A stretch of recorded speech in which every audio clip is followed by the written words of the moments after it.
Um, so yeah, it's a pretty large brief in the sense of trying to cover the entire criminal procedure code, and what happens from the stage of filing an FIR is something I'll try and think till the time it reaches courts, and I think maybe just a rough run through of some of the rights that people as accused and what you have in court. Um, yeah, so basically, like we always have this big maxim which says ignorance of the law is no excuse. So, if not for yourself, surely any kind of knowledge that you get of the law is to, one, of course, if any time anyone will have a problem, but also in the case of domestic violence against women, which is the first one I will try and take up, is to help a lot of people, because as a lawyer and as a lawyer who's been doing a lot of human rights and women's rights cases, family law cases, I've been surprised at the number of cases that that come to my office, which somehow initially, at least, I mean, of course, we knew it takes place, domestic violence, as the aims and objectives at the beginning of the act says. It's called Protection of Women from Domestic Violence Act 2005, came into effect 2006. Says that it is an unseen, unheard of crime, but it is very much prevalent. Okay. So of course the government of India got pushed to pass this law because they were signatories to CEDAW, which is the Convention on Elimination of Discrimination Against Women. And once you're party to that, then you have to bring out domestic laws that are in consonance with what are the things under CEDAW. And one of the things was we didn't have a domestic violence act dealing only with domestic violence. There are some areas which are which could have worked, I mean, could have had improvement, but I think that like any good law, if it is not used, if it is not also given the backup and support, and of course if people do not push the governments, because a lot of this law depends on how effectively the various bodies that are supposed to act to help out women in domestic violence situations work, that makes the law effective. So I'll explain what exactly the law is. So first and foremost, so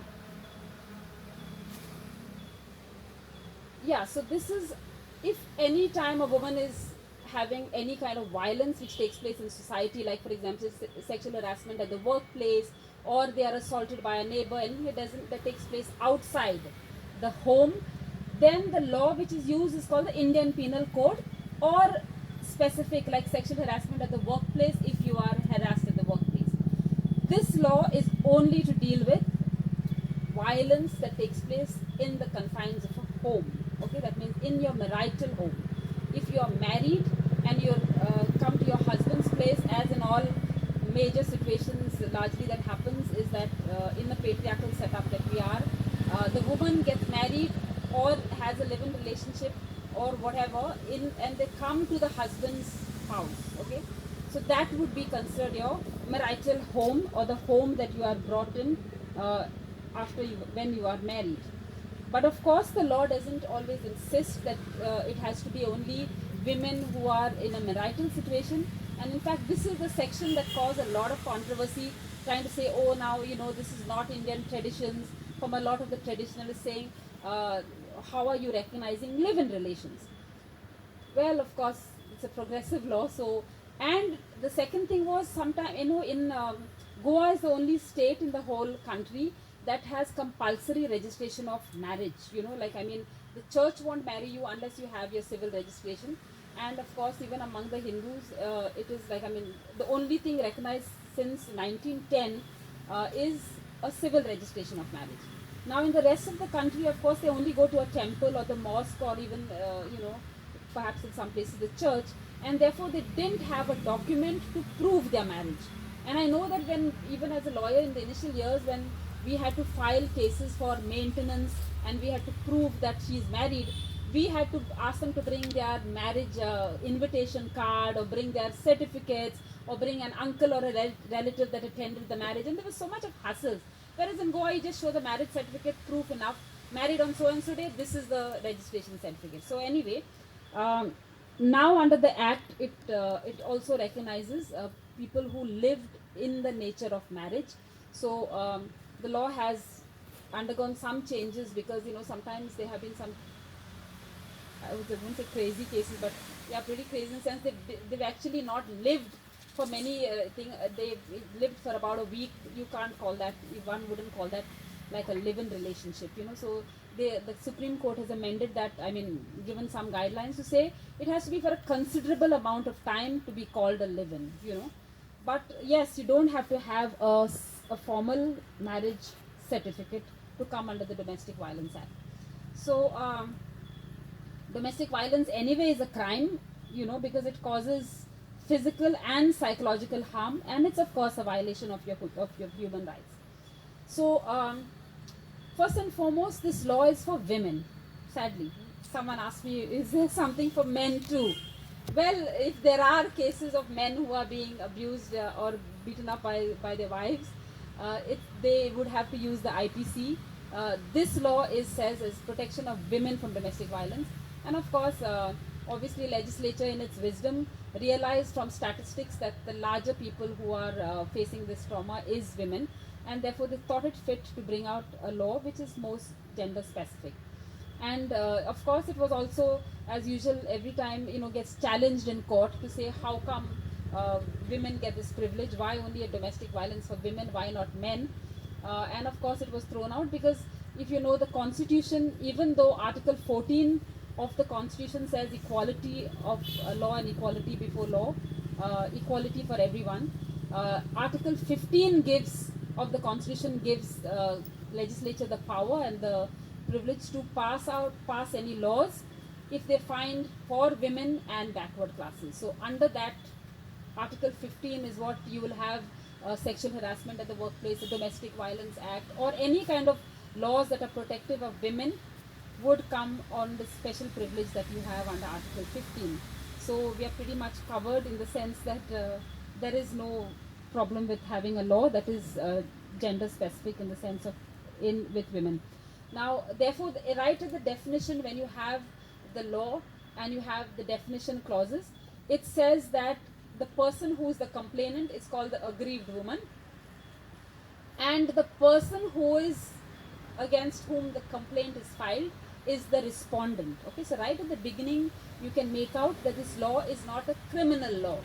And I say criminal in the sense it doesn't largely, all the reliefs that you get under this law are civil in nature, which I will explain what are the laws. So you don't invite a criminal punishment as an imprisonment for this law, I mean largely, except there is one particular section which is section 31, which I will explain later, under what circumstances you can use the respondent husband and his relatives face penal consequences. So the respondent can be the husband, or will necessarily be the husband, because it's the male person there, only a male person can be, and his relatives. So because we live in India where we often live with our relatives, with the mother-in-law and the sister-in-law, pretty much in a joint family. So it can be, if she's creating trouble, the mother-in-law, the sister-in-laws, it can be the husband with the in-laws, could be all respondents. Okay. Now the woman, and this law has taken a lot of things into consideration in the sense that women do not like to go to the police station. Women do not, and I'm really, really surprised that quite often, she comes battered to you for help, but the first thing she will say is, don't put him in, don't imprison him, and I know that most women also have normally filed any kind of a complaint really when she's reached the end of her tether. It's not like the first slap. I've never had a case where first slap or the first abuse or the first insult brings her before a court or before any advocate. So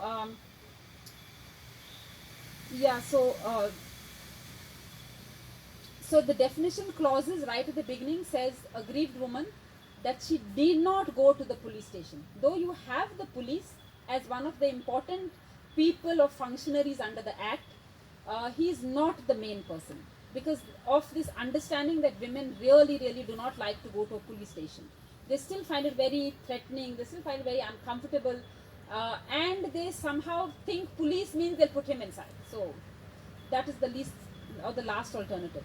So in the act they found an intermediary, in the sense that the case will ultimately go to court. Even the women do not like court, because ultimately you need to have a judgment or some kind of a force of law for the husband to act, whether to say stay away from the workplace or whatever is the orders that you would get.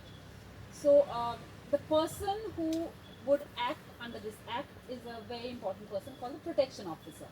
Okay, now a protection officer could be anybody. Like in the rest of the country, they've appointed permanent full-time protection officers who does the entire thing for the woman, in the sense of listening to her complaint, putting it in some kind of a format, taking it to the court, and doing various other things which I will explain what can she get under the act. Now, as I told you, and I started with by saying that an act is as good as the backup it gets from the government and the backup it gets from society, in the sense that if we don't demand, or people also don't demand, or the act just becomes just another act. And this is really a good act that is at least in Goa pretty much, or I think even the rest of the country, I would literally say died, or pretty much not acting, because of the protection officers who are, one, not trained, and for Goa at least, the protection officers are every block development officer in every taluka. Now a BDO, if you would know, has got nothing less than 20 other jobs that he does, starting from stray dogs to stray cattle to illegal huts, houses, to law and order.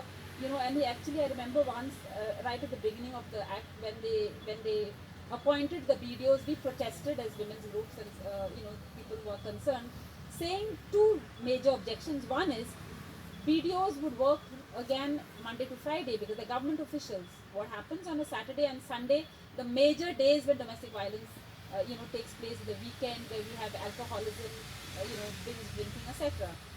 And they said, take what you get for the time being, we will see it, and it'll never ever happen. So like, okay, thank God, they're like literally telling you, take something better than nothing. So BDOs were thrust upon us. And the BDOs themselves were, as protection officers, were so reluctant, they themselves protested, saying that don't dump women on us now. Like, they actually said that in no uncertain terms. We are dealing with 20 other jobs, and, we can't deal with it. Well, perhaps a few sensitive protection officers would do a job if they were given a little backup. Because frankly, listening to a woman's complaint can be very emotionally taxing, because she comes, I know, because as a sensitive women lawyer also, when they come to my office, they start by telling me, shall I start right from the beginning, which I know it means the next 2 hours at least, and of course she cries and she's sobbing, and I have always a big box of tissues in my office, because I know that that's the place she can cry. So which BDO honestly can give 2 hours of his time and keep a box of tissues in his office and listen to her coherently and put it down in any kind of a format? So for these various reasons, first and foremost, the first point of contact of the woman is really bad. The second important thing that the Act has made possible, or it should if it works well, is to have shelter homes, and to have counselors, trained counselors, and to have family welfare experts, all of which would make the Act work. So all of these are again not there. They don't have trained counselors. They did appoint fresh students, young kids. Like, if you have ever heard of this 181 helpline now, started by the government with much fanfare, and they've got a huge building.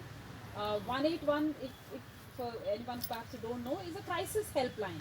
And the health minister very proudly said, oh, we've opened up this crisis helpline, and and we have all these people.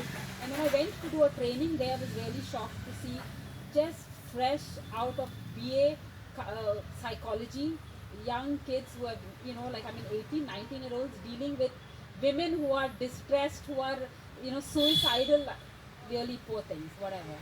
So, so therefore you needed trained psychologists. So the government have never appointed. We've given hundreds of letters to them saying that yes, we will, we have to train them, etc. But the second important functionary of the Domestic Violence Act would be where women say that, divorce, please don't even talk of that word. We want to save our marriage. We just want someone to listen to us or to listen to him and see what can be done. So again, counselors is what is envisaged under the Act.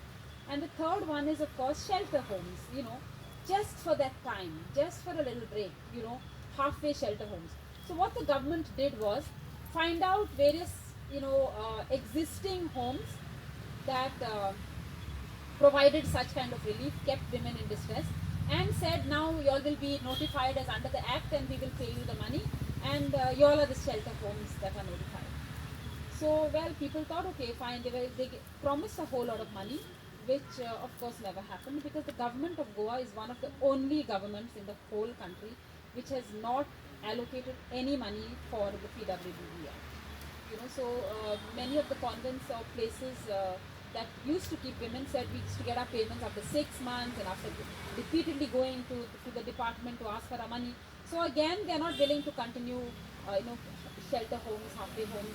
And again, we are back to square one, keeping the women in our homes, in our personal homes, which is really not the best thing to do, because women sometimes due to, after they go back, and I'm telling from personal experiences, sometimes get, their husbands kind of cajole them to tell who was the one who helped you, where did you stay, and, out of fear, out of threat, they tell the name.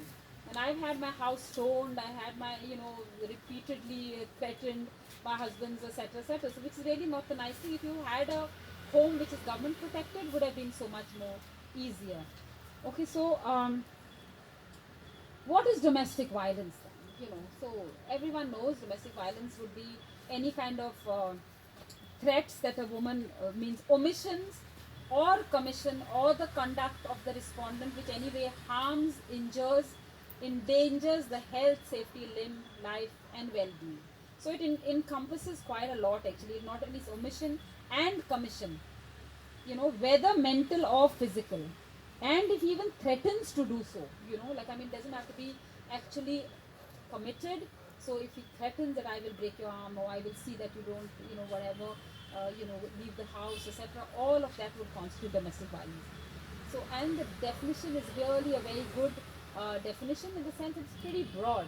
It doesn't only cover physical, which is the normal thing. Everyone says, does he beat you up? Is the first question. Any woman who comes to your office, you ask, oh, so he beats you up, then she says, no, he doesn't. Maybe because of widespread alcoholism in Goa, that is largely the thought that comes to mind is physical abuse. Well, physical abuse is a form of domestic violence, but so is sexual abuse, which is, I think, a very good part of the definition, which is any conduct of a sexual nature that abuses, humiliates, degrades or violates the dignity of women. So if you have, for example, forced sexual intercourse or forcing a woman to watch pornography, it would constitute sexual abuse, And I can tell you that this is one kind of sexual abuse that I've had a number of cases, maybe because of easy availability of pornography and easy availability of sexual content with a click of a button, that I've had cases where the husbands are forcing their wives to watch pornography, and if they don't, then physical violence. At any time of the night, and more than that also kind of, I remember the case of this woman who had a mental breakdown because he watched a lot of perverted sexual intercourse, which was shown types of intercourse that you can do, and he wanted her to do all those types, and he says, let's start new things and stuff, and she was obviously not mentally prepared for any of it, and she suffered a mental breakdown and was admitted in IPHB, and then the whole story came out. But also forcing to watch pornography. There was also this very tragic case where he forced her to watch, pornography, and then she said no. And then not only did she, he abused her and physically abused her, but he did a very other terrible thing, tragic thing in the sense he just took all the kids' books. I don't know what was this kind of nonsense, and set them aflame in front of the kids, And we had such a lot of trouble trying to put the kids to counseling, etc., etc. But it started with her refusing to watch pornography, which he insisted she should watch. The third one, of course, is verbal emotional, which is the largest part of the kind of domestic abuse. Many women that come say that the abusive words or the taunting words or the comments that they pass on a daily basis, right? It can start from your lack of knowledge of cooking, to the way you look, to your manners, to not having a child, to not having a male child. It can be anything. And so verbal uh, emotional abuse is a kind of abuse under the act. And I think largely, if you look at even domestic violence acts of the rest of the world, they would have these three: verbal, emotional, sexual, and physical. But an additional one which we have, which is very, very good, is economic abuse. So if, for example, the husband takes all the salary, which is not very uncommon, I mean, the case that you have, like, zero balance when she comes to you, and she says my salary was straight away taken over by him, given to the in-laws, and then he decided how it would be spent, or depriving you of your entitlements, in the sense of taking over your personal belongings and selling it. I decided I need money, so I'll sell your laptop, I'll sell your cupboard, whatever. So your gold, of course, often pawned, often given in to the banks because he needed money. So these are the four kinds of domestic violence: the physical, sexual, verbal, emotional, and economic is a very important part of the definition clauses. Okay? Now, who can act, and what does she do if she faces any of these forms of domestic violence? As I told you, the protection officer was the main important person, but you also have the police. It's not that the police are without any powers. You can go to the police, who in turn would, of course, send you to the protection officer. Then, of course, you have the judge, who will finally pass the judgment, and the service providers, who are the counselors, family welfare experts, and people who have the homes, or will run the homes for women in distress. Okay. Now, as soon as you go to the protection officer, what does he do? Uh, he has to file out what is called a domestic incident report.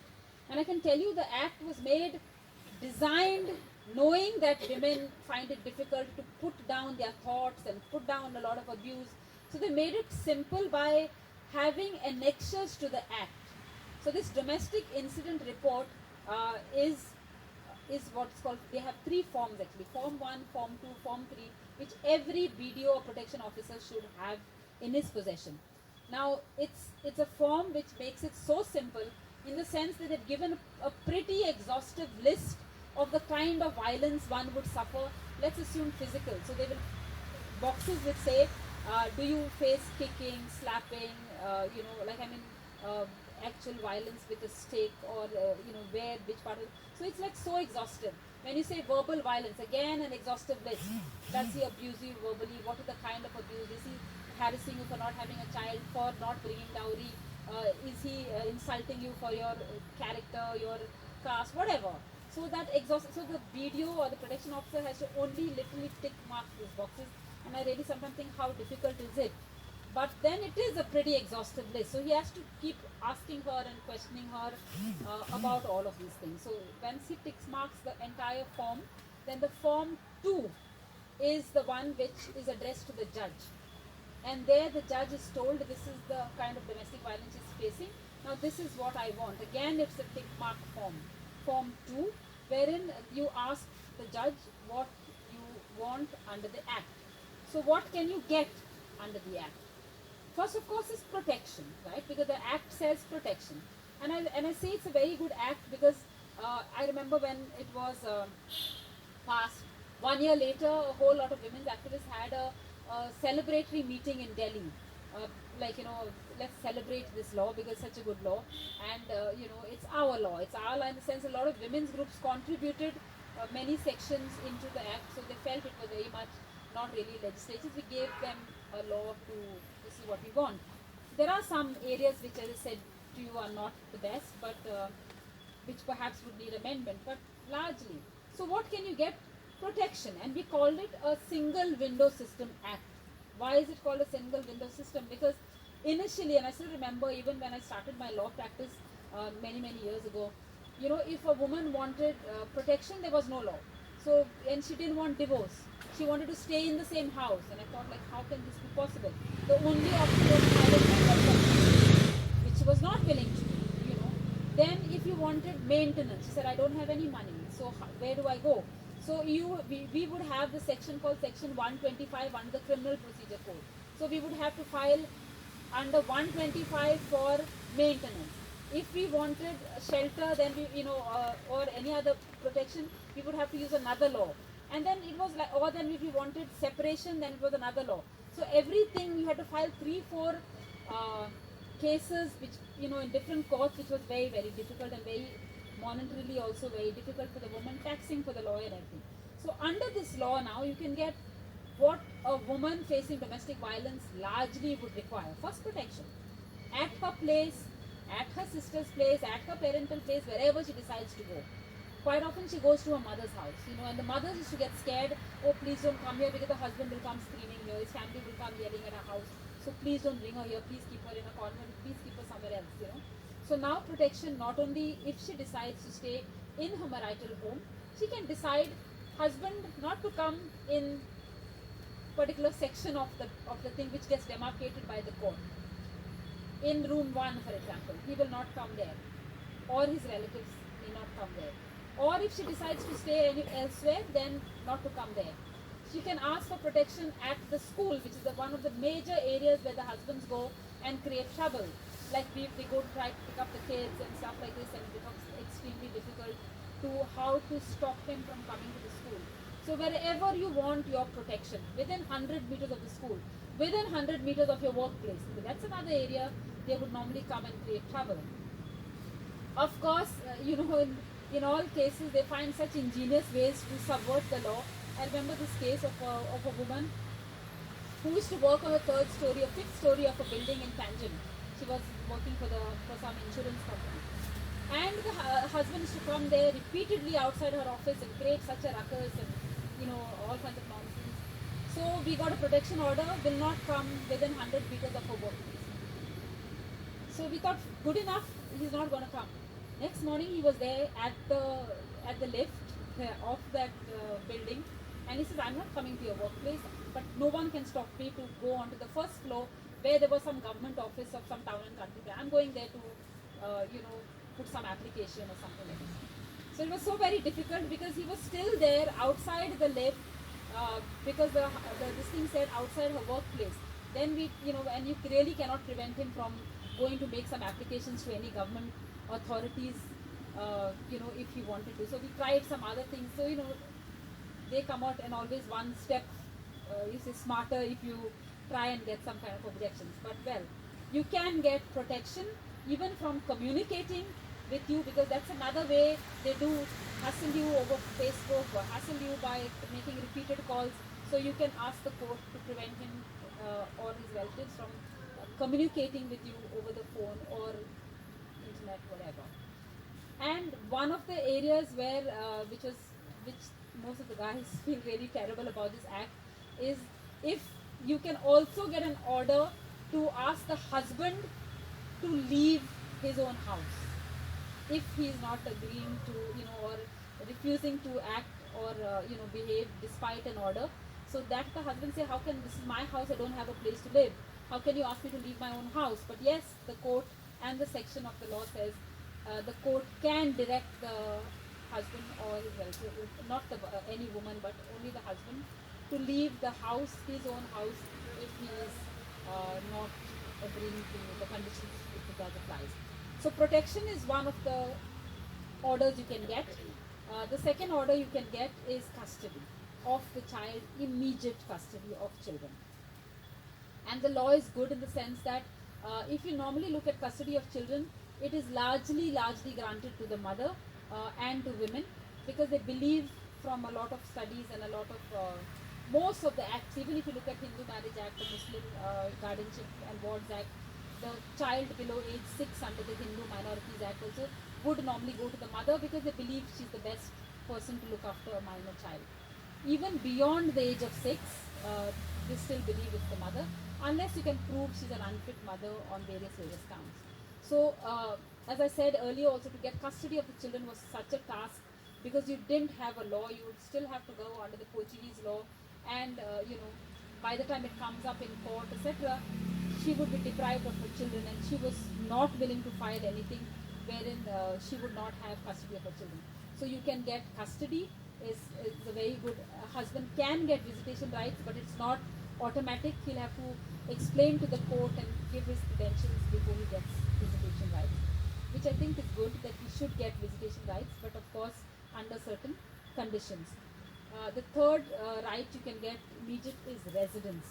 A very, very good right under the Act, because one of the things that women always never filed is, where will I stay, you know. And most often mothers and families not willing to take her back, and therefore staying in an abusive home was always not the best option. Not, she wasn't protected. So residence is something that you can get, and it's really well worded in the sense which says that whether or not he has got title or a right on that place, meaning in the sense, quite often they say it's not on my name, it belongs to my in-laws, it belongs to, it's really not yet transferred onto his name. Whether it's a rented place, it may not belong to him, but if that is the place that she was brought to after her marriage, it would be considered the marital home, and he would have to either give her an alternate residence or make arrangements for her in that place. In short, she cannot be thrown out of the house because of domestic violence. Okay, so a residence order is an extremely good order that she would get, and of course she would get compensation is the fourth right that she would get. Compensation for damage that he caused, emotional or actual physical. Like for example, if he's broken her arm or caused a fracture which entailed medical, and she spent a lot of money for that, whatever is the cost, he would have to pay. And of course, if he has destroyed her things, which again, smashed, brought a stone, smashed. Last time this woman came to me, she bought something new, and he was so annoyed. Why did you buy it without my consent? Why do you need it? And then, of course, big argument. We just took the grinding stone and smashed her stove that she had. Her new oven that she had bought, because it was bought without his consent and stuff like this. So if she decided to file, she could take that cost and then put it as to damage. So the compensation is separate from maintenance, which is again one of the rights you get. So maintenance for herself and her children. And again, if you look at that whole section on maintenance, which is section 20, it's explained what you would get, like clothing and fees and education of the children, etc.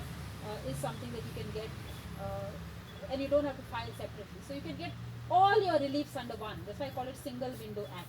Protection, residence, maintenance, compensation, custody, which are largely what a woman would. Where do I stay? So residence. Where my children? Like often the husbands, and I tell you hundreds of cases that I've dealt with, you go, you want to go, you go, but I'm not allowing you to take the kids. And that's where the whole tussle, she stays behind because she cannot, think of leaving her kids behind. So these are the 5 things that you would get. So the protection officer, of course, fills up these forms, form 1, form 2, but the most important form is form 3, and what is form 3? The law uses a section which is section 23, you don't have to remember section, but only to say that it gives you something called ex parte ad interim. Little bigger legal words, but nothing very fancy, in the sense ex parte means don't even wait for the respondent to be brought before the court. Like for example, the first ever case that I filed was a case of a couple wherein he threw her out of the house, and he kept the 6-month-old baby behind. He says, I'm not wanting you, but I'm not giving you the baby, and it was a son. And the baby was breastfeeding, So of course, for situations like this, ex parte meaning the court won't even bother to send summons, because the husband has to be brought before the court to answer the allegations made. But in a case like this, ad interim, meaning like right now, I'm thrown out of the house, I need money right now, I can't wait for the judge, and I can't wait for his reply, and I can't wait for an order which can take, 60 days is what the law says. But 60 days I can't wait without my child, I can't wait, 1 month for not having maintenance. So this ex parte ad interim section 23 is if you have emergent situation where you cannot wait, you don't have a place, you don't have a house, you don't have money, you don't have your custody of children, you can ask the court to give you ad interim ex parte reliefs immediately on the same day, that within 2 days, or the day you file it also you can get your relief. And the courts have been very good in giving some reliefs and giving much of the reliefs that you can pray for. So, but you have to remember to fill up Form 3, because if you don't pray for ex parte ad interim, the court doesn't believe that you need it urgently, and then the court would do the normal process of sending summons to the respondent, and he would come and then he would file his reply, and then the court perhaps it would take what is called its evidence. All right. Now, the protection officer has many more jobs besides filling up the forms and taking your matter to the court. So you don't even have to bother to go to court, because really the woman doesn't know which judge, which A, B, C, D, E court. And in fact, I often hear people say, "Where is the court? Is it the high court?" Because they think Mapsa is on a slope, so because it's high up, they think it's the high court. I can imagine. I mean, sometimes educated people also call our Mapsa junior most court a high court. We have only one high court, which is in Panjim, Altin, and of course that is also high up, so that is justifiable to call it high court. But they wouldn't know really. And then you have these, magistrates, and then you have A court, B court kind of thing, where it's very complicated where they would go. So the protection officer is supposed to do all of that for you. And the best part is, all women in India have got something called free legal aid, just by the fact that you are a woman. You can drive a Mercedes and come to the court and say, "I'm a woman, I want free legal aid, give me a lawyer." She would get it only on the ground that she's a woman. So this is this act. Of course, there's an act which says this, that people, or no prisoner or no person who's poor should not get justice for lack of poverty. So if he fills up, normally men can also get legal aid, but they have to show that they're poor or have a particular income level, fill up a form, give an affidavit of their income, and then they would get free legal aid. But women not. Women just say, "I'm a woman," and she would get free legal aid. So using that particular section, the BDO would appoint a lawyer for her and take the matter up into the court. The court would give it a number, domestic violence case number so and so, and the matter would come up in court. And the law itself says that even like the basic thing of you have court fee stamp, and you have a particular format. The courts still use very archaic language, and if you ever have to file some things in the high court, for example, like 2-inch margin on the left, and if there's just 1.5-inch margin, it's objected to and it's marked for objections. So they have then of course the language, the humble petition of the petitioner, shevit as under kind of thing. So they don't bother about stuff like this. A petition with no margins, with Xerox copies, etc. would do. I think the courts have been pretty relaxed about rules of evidence also when it comes to domestic violence. And the law itself says that even the basic court fee, or even copies of the order, which normally you would have to pay maybe 25 rupees for a certified copy of an order, the law itself says that all copies for the women would be given free of cost. So she doesn't even have to pay for those copies of the order. So what does the magistrate do? 60 days is the time given. Doesn't happen, doesn't happen 60 days. Reason being, of course, less judges, less court, overburdening of the magistrates. They don't get points also, that's what I'm told. Depends on if you dispose of, for example, a criminal case. Magistrates, I didn't know, we got to know of this point system. Magistrates get 10 points. So they are much more wanting to dispose of a criminal matter, because of course at the end of the career, if they have like 100 points, it makes much more sense. So domestic violence has got no points. So why would they really give it preference if they have 20 matters on the board for that day? Only because perhaps the law says it should get preference. It has to be heard by a lady judge, and it is what is called in-camera trials. What does in-camera mean? Basically, not in front of everyone, because there are sensitive things that the woman has to depose to, bad language, bad words, sexual abuse, which she cannot do. So it happens at the end of the court largely, when other matters are disposed of, so the woman is comfortable, and always with a lady judge. We cannot have all lady staff, but they have said that if you can have as much lady staff So the stenos largely are ladies, and most of we do have a very large lady staff. So I don't think the women is uncomfortable with regard to that. So the magistrate then, of course, within 1 day from receipt of the complaint, he will put it up on board, and 60 days, as I told you, is his deadline to actually dispose of the entire matter. And within a matter of 2 days, he's supposed to send a notice to the respondent. Now again, why there is some discrepancies in this thing, because again the protection officer is the one who's supposed to serve the respondent. So woman is married in Mapsa, but her husband is from Kankon. So again, protection officer is a BDO whose jurisdiction applies only extends to Mapsa. So he has to seek the help of a friendly protection officer from Margaon or from Kankon, he will, and of course, as I told you, the government of Goa has not given any backup. So therefore, he doesn't have money or petrol for taking that jeep or the summons to Margaon or whatever. So they use a lot of their own system. They try to the panchayat secretary and something like it. It is getting served, but yeah, pretty much delayed. Okay, so the reason is, again, if you have a protection officer who's not full time, who's not given backup, who doesn't have a jeep, who doesn't have even a cupboard. I remember one of the grievances is like, where do we keep all these files of hundreds of women who are coming to us? At least allocate a separate cupboard. We can't mix it up with the normal files. Is that asking too much?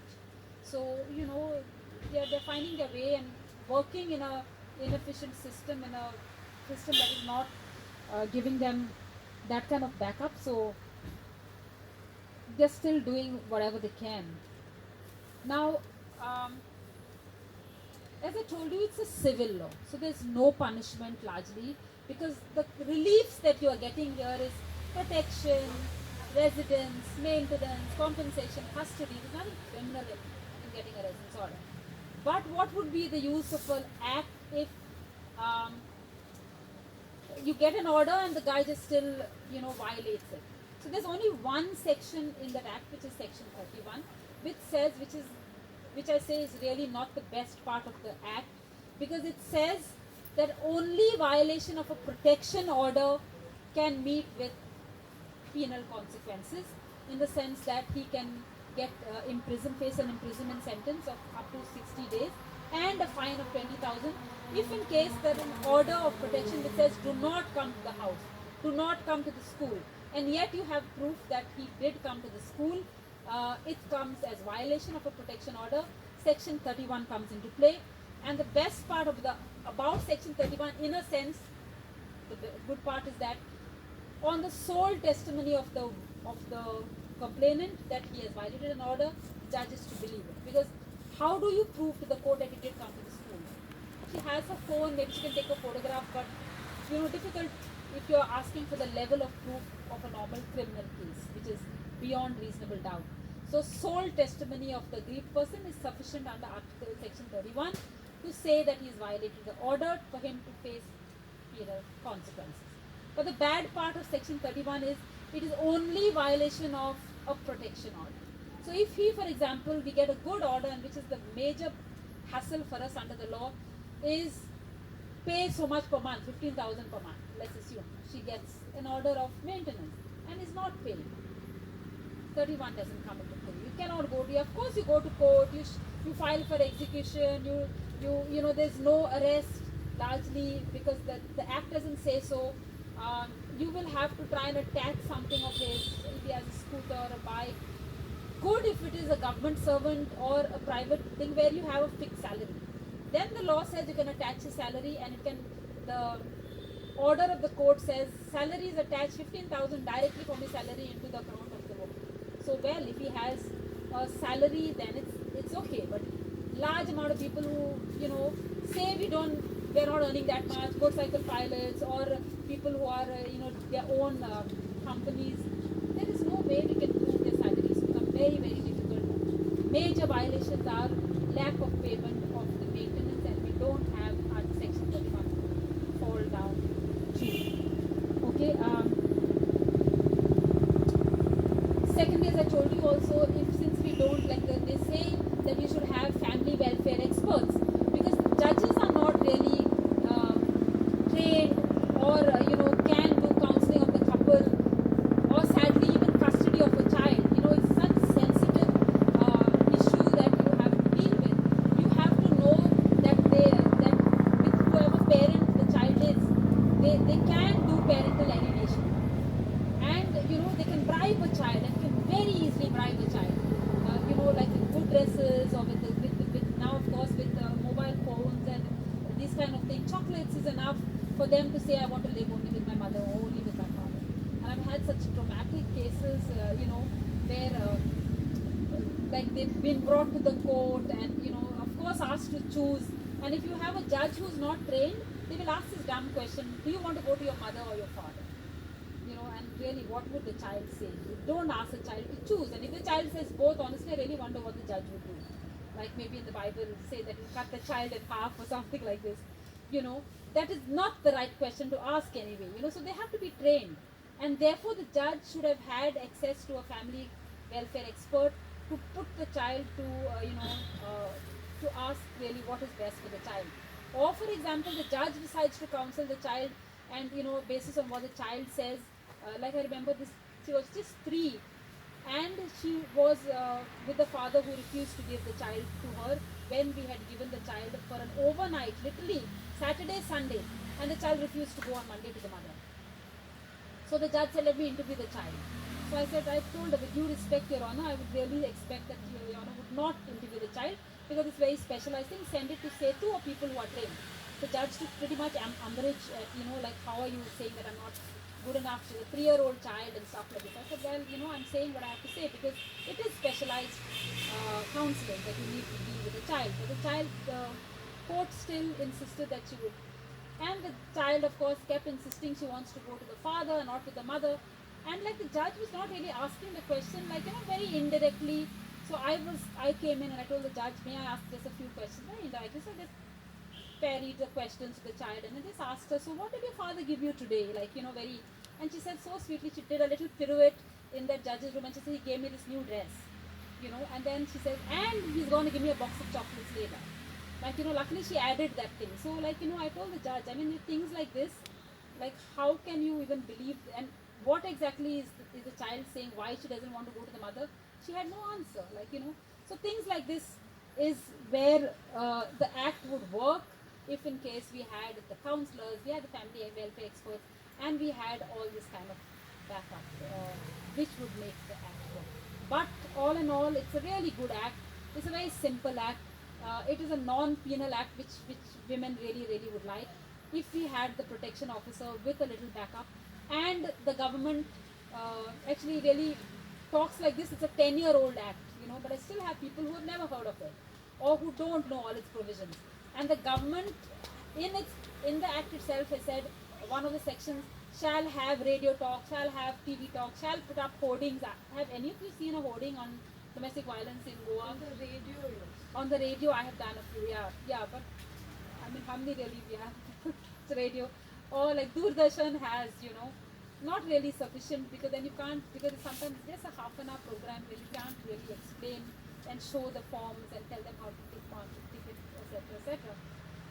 But it can become effective if one is used, if women, if of course we make these functionaries work, we make the police and other people who throw their hands up, the minute women go to the police station and says he's beating me up and it's domestic violence, oh, BDO, like, but they won't, actually the police should assist the woman, should tell her of her rights, should explain the Domestic Violence Act, should tell her that maybe she can also file a criminal case, which is also there. She can file 498A, which is dowry harassment. They do nothing of this. It is like, video protection officer, please go there, he will do the rest. So, and these things do not work if all of us do not take it. So one of the things that I would always say is, you yourself get empowered about the law in order to help others, and tell them that it is available. And the second way, all of us obviously here to see who are already in some kind of social,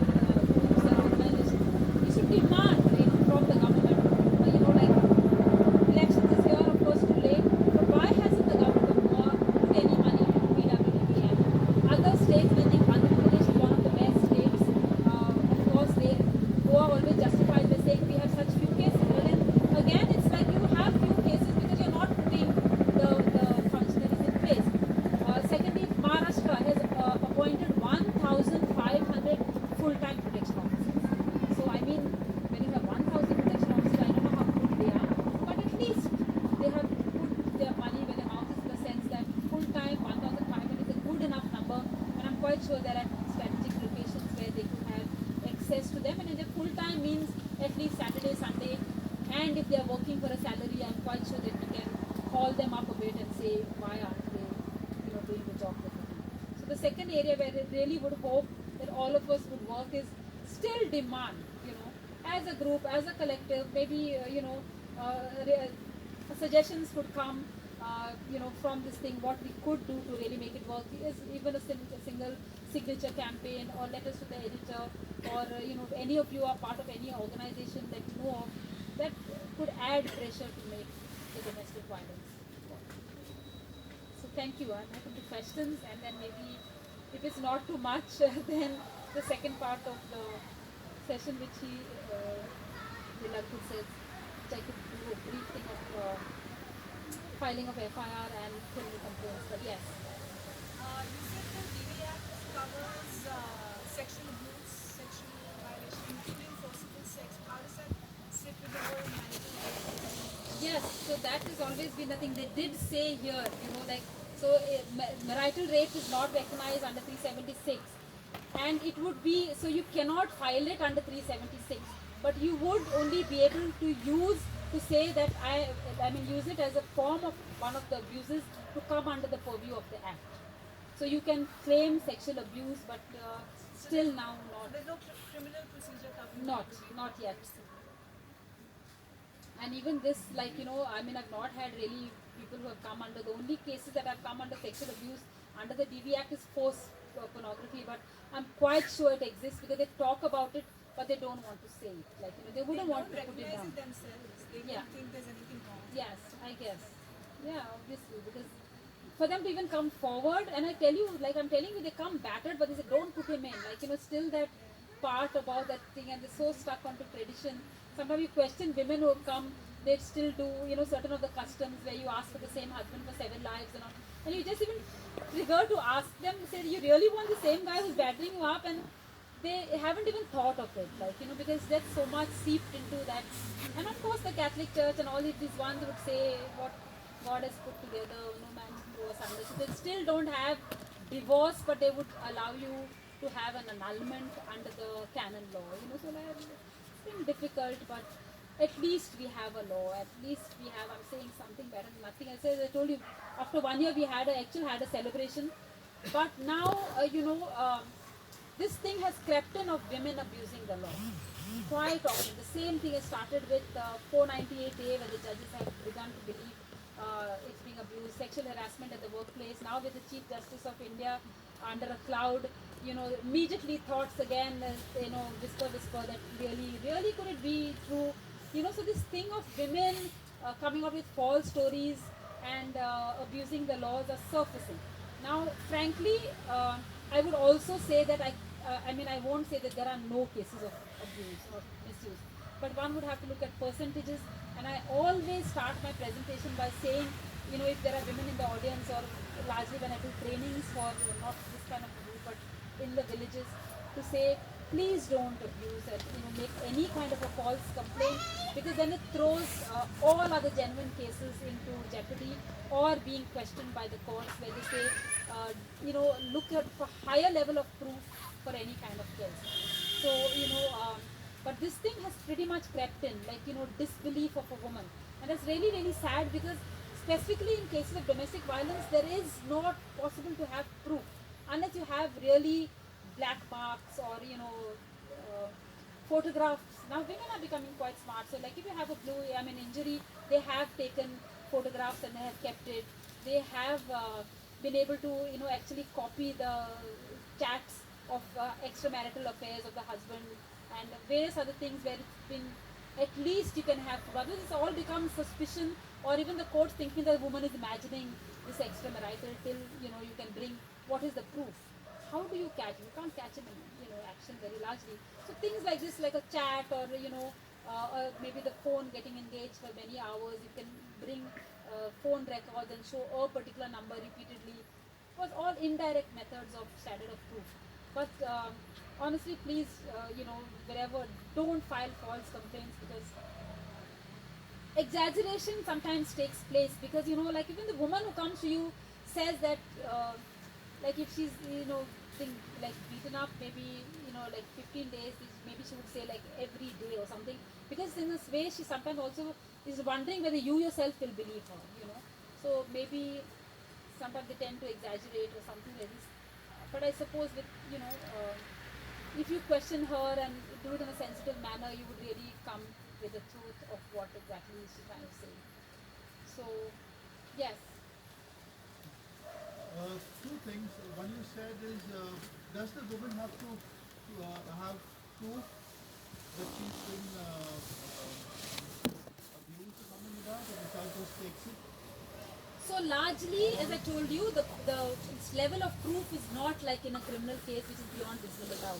It would be like in a civil case, which the word they use is preponderance of probability. It basically means that it is probable enough.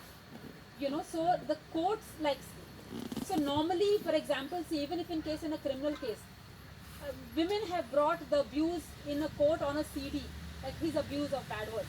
Now, if it was a criminal case, you would have to go through the laws of evidence, which would mean a 65B certificate to show that it is his voice, to show that it is recorded, to show that that recording from her phone is not being tampered with and things like that.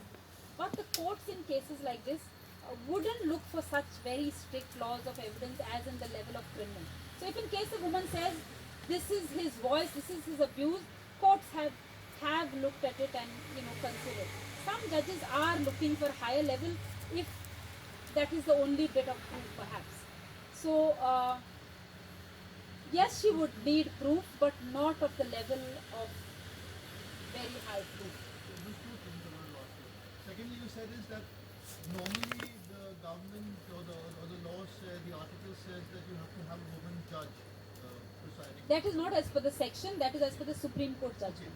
What I'm trying to say is that court case, is it an open court or is it a closed court? So it's a closed court, what they call in-camera trials. So therefore, it is when you say in-camera, I mean basically not in front of the public. But whereas the normal CRPC says all trials should take place in open court. But she's only giving evidence in the closed room and the rest of the public can No, hear? the respondent, no public can hear. So nobody else is there. Nobody Judge, yes. Only the judge, the steno, she can ask her, like she wants her counselor or someone to be there with permission of the court. It's a closed court. Yes. So she can lie or whatever. And she can cook up things. She can cook up, but then it is also cross-examination, right? I mean, she would be subject to cross-examination where you can disbelieve. Can the party question this? Yes, of course.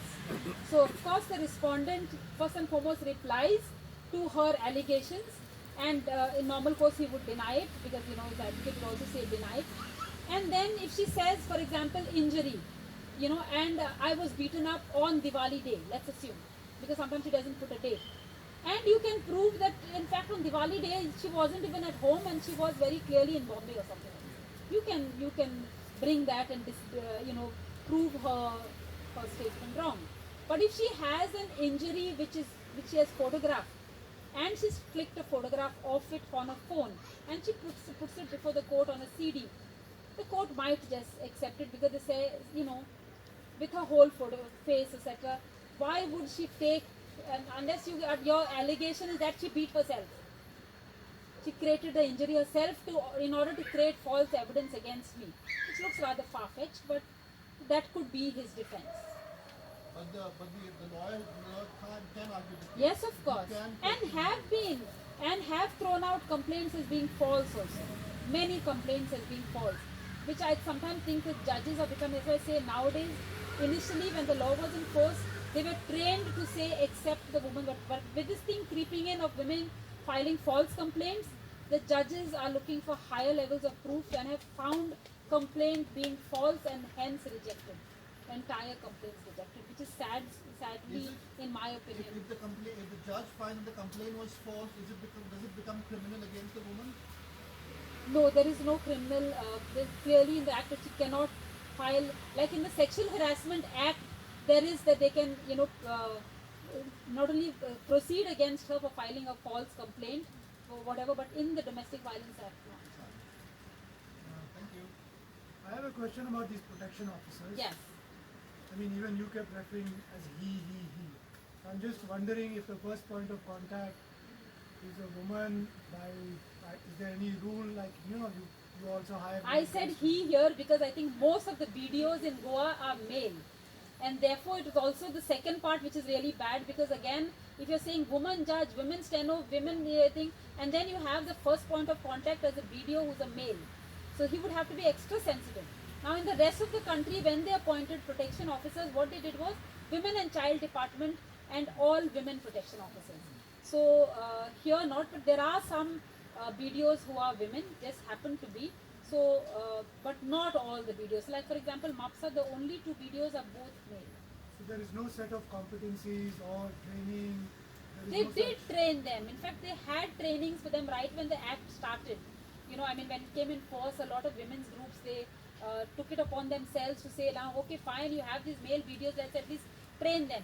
They also had trainings for the judges, because again, though you have female judges, not all of them are sensitive. We have such terrible judgments and, you know, rejection of complaints. In fact, I think there's one female judge in MAPSA who's had the history of throwing out maximum amount of cases, because she in turn has got a domestic violence case against her, filed by her sister-in-law, you know, for harassing her, and yet she continued to be a judge. And therefore, with that kind of attitude that if her sister-in-law can file what she thinks a false complaint, she kept rejecting a lot of domestic violence cases. So it's not very perfect. The rest of the country has tried its best to put women protection officers, because as you said, the first point of contact should be the ones who are sensitive and hopefully you can understand another woman. But in Goa, not so. So because I think majority of them. Because I also know somebody who was just a master's in law, had some connections, became a protection officer. But because she was a women protection officer, she couldn't do her own duties properly. Yeah, Where in Goa? No, not here, in a different state. She couldn't do her duties properly because of the same challenges that any woman faces. You know, getting to a point, being dependent on something and having a... Yeah. I was just curious if there is... it is challenging, because really even time constraints also would be. I mean here the video you can forget. But as I tell you, the minute they come and I know 2 hours, and like we are in court literally from 10 to 5. Like I'm saying maximum say 4:30. High court starts 4:30. By the time I come back to my office 5. So if I just even have a half an hour breather, and then like everyone starts piling for their cases, and if I have to take one woman who's going to take 2 hours, it's also not fair, because then I'm trying to hurry her up and tell her story fast, because I have a bunch of people waiting outside. So it's not really the best. And and she's come from far, so I can tell her come another date, which is another date, except my Saturdays perhaps, which is 2 Saturdays of the month which court is not working. So even for a sensitive lawyer, it's not very easy. Much more for a person. And quite often these are the cases who don't pay also. So I mean you really need a sensitive lawyer to say, okay, fine, she's not going to pay fees in the first place. Of course, you get tamri bhaji and you get drumsticks and you get cashew nuts and all of these things, which are also very sweet. But in terms of time, can I give 2 hours vis-a-vis a person who's paying? This is something also a lawyer would calculate. The second thing is also on the legal aid panel. There are not only women lawyers on the panel, and you can't ask, I want only a woman lawyer. So, to have sensitive male lawyers on the panel who will defend your rights is also quite a challenge, because most guys say, oh God, not another domestic violence matter, when they get it allocated to them. Like I know my juniors, for example, I have 5 of them, and I've trained them that all of them have to be on the legal aid panel, because they need to give back to society. So all of them are on the legal aid panel of all the courts. So, but I still know that they get very excited when they get a criminal case, because they are basically criminal lawyers and challenging, and we're going to fight this is our defense. But the minute they get a domestic violence matter, it's like, oh no, it's like, even though they're sensitive, I know the tone that they're not very happy to deal with a woman who's quite often not even sure what she wants. So it's challenge right through. But it is a good law, and I think it was promulgated to help women who live in such situations, and I think it should, work the way it was intended to.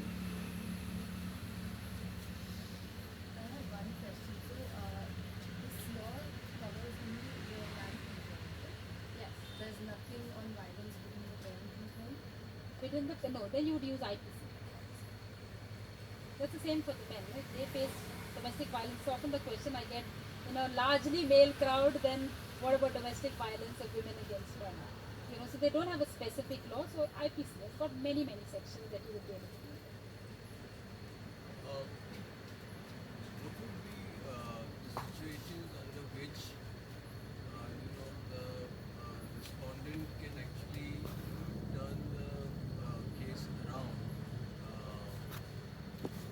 Against the woman by putting certain claims on her, like saying that she Adultery. Yes, of course. I told you he gets a chance to respond. So, like for example, there was a case wherein the woman demanded literally, he was earning some 30,000 and she said she wants 20,000 of the salary, of his salary, which in normal course maybe the courts would, because she had the thing. And clearly she was having an adulterous relationship and openly so. So if he says, why should I, allow this kind of thing, should I make them and stuff? And he was able to prove the adultery. The court found that, why should he then give her this kind of thing? But he should give for the child because she was not what the court felt, living as a wife, and therefore why should we, if she's having an adulterous relationship, I'm not inclined to that. he was basically allowed to physically or whatever to get away. Is he allowed to physically abuse her? In that case, he got away. Yeah, in a sense, got away meaning, but of course, it got away from paying the maintenance to her, only maintenance.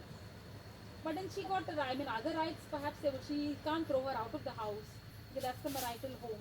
She would get custody of the child because the child was minor. He would only get visitation, but maintenance the court felt that no. So he was able to get certain amount of things. So, under what situation will the children be taken away from? The children, in most cases, largely are with the mother because she's the best guardian.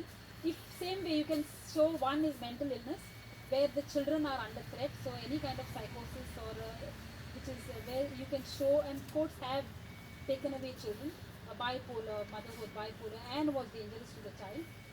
In cases even of adulterous relationship, if you can show that the well-being, large and short on the welfare of the child, well-being of the children. So is every time seeing a new person in the house that she's bringing a number of men or adulterous relationship can have a negative impact on the child, the court would not grant her custody.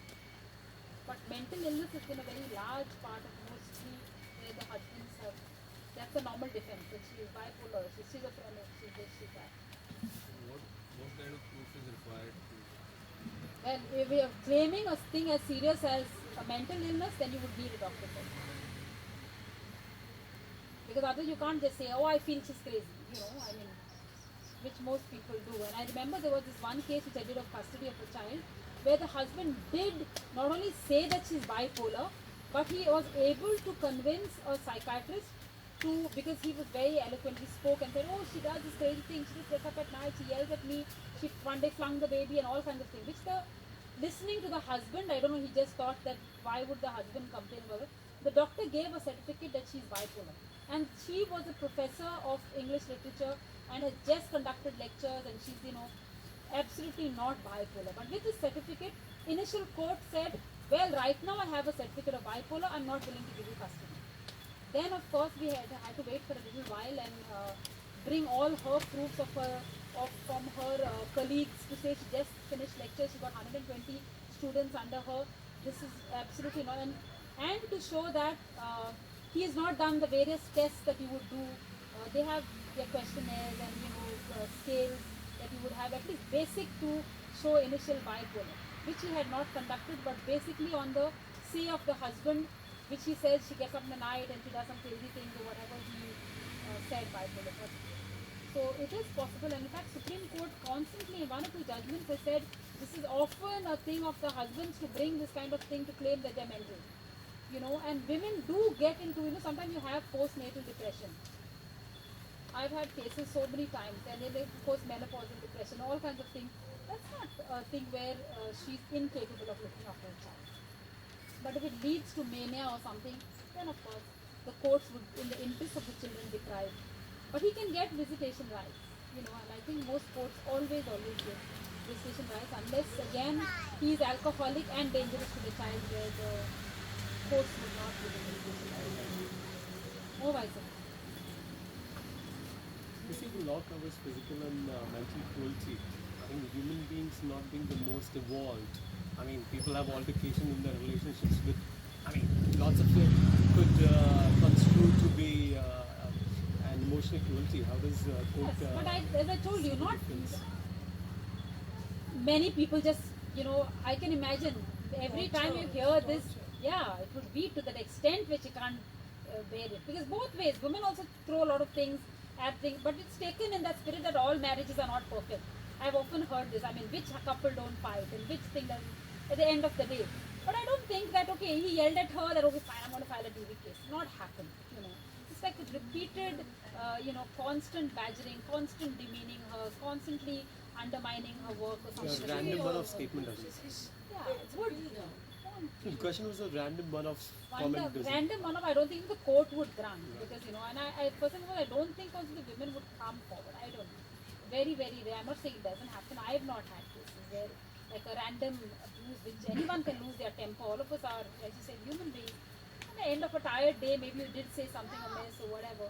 But I think physical abuse would be a no-no, and not justified. However, I think because largely again, however angry a woman is, very difficult for her to, resort to physical abuse. One is because physically weaker. Sometimes the husband is normally also, No, it follows was only a okay. mental cruelty Yes. we were discussing. Right? Yeah, so mental cruelty, one of one will not constitute. That would have to be a torture, repeated, thing that constitutes violence, unable to bear. We said a living relationship has to be a significant amount of time. We said which is not a week, but is there a defined timeline to it? They've not defined a time, but they just use considerable amount of time.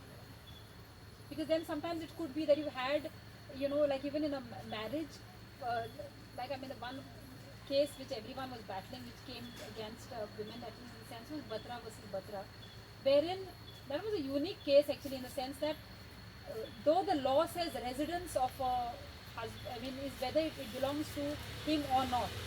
So in this particular case, the house belonged to the in-laws, and therefore they were successfully able, when the wife claimed for that house, the in-laws were successfully able to convince the court that it's their house and why should they give it to the daughter-in-law.